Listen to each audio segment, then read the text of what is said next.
and you pay attention to my spirit, the more and more you agree to God's word, the more and more you submit to God's word, the more and more you are attracted to God's word. And that attraction has the power to change your future.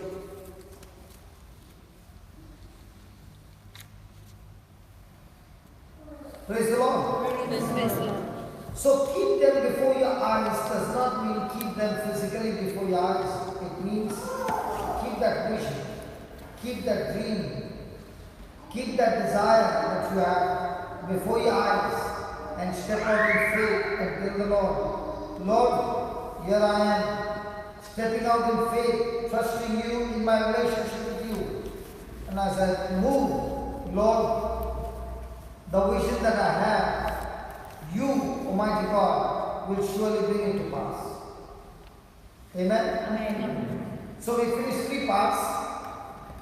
Paying attention, agreeing to the word, and now seeing those things that you have planted your seed for. Hallelujah. Remember the why.